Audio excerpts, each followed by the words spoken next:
I said it's inconceivable that in the past few months, the administration has been withholding weapons and ammunition to Israel. Secretary Blinken assured me that the administration is working day and night to remove these bottlenecks. I certainly hope that's the case. Give us the tools and we'll finish the job a lot faster.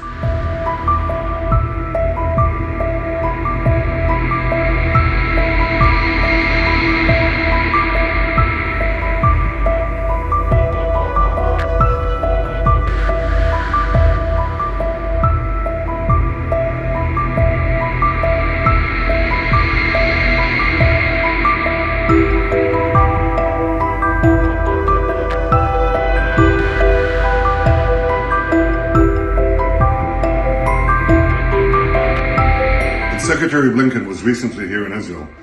We had a candid conversation. I said I deeply appreciated the support the U.S. has given Israel from the beginning of the war. But I also said something else. I said it's inconceivable that in the past few months, the administration has been withholding weapons and ammunition to Israel. Israel, America's closest ally, fighting for its life, fighting against Iran and our other common enemies.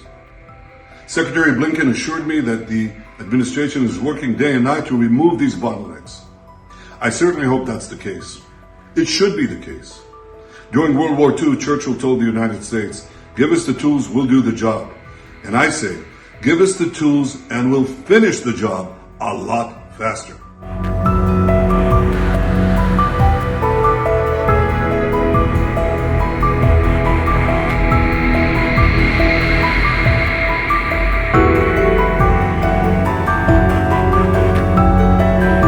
Earlier today, Israeli Prime Minister Netanyahu put out a video attacking the United States for not sending him bombs fast enough. No doubt we will hear similar complaints when he addresses Congress on July 24th. Virtually everyone recognizes Israel's right to defend itself from terrorism and respond to the horrific October 7th Hamas attack that killed 1,200 innocent Israelis and took hundreds of hostages. But the Israeli government did not and does not have the right to go to war against the entire Palestinian people, and yet that is exactly what has happened. Let's be clear. The right-wing extremist Netanyahu government has killed more than 37,000 Palestinians and injured nearly 85,000, 60% of whom are women, children, or elderly. After displacing nearly 1.8 million people from their homes, it has damaged or destroyed more than 60% of the housing stock in Gaza. The Israeli military has devastated the civilian infrastructure, including water and sewage systems. Today, despite extraordinarily high temperatures, there is virtually no electricity in Gaza.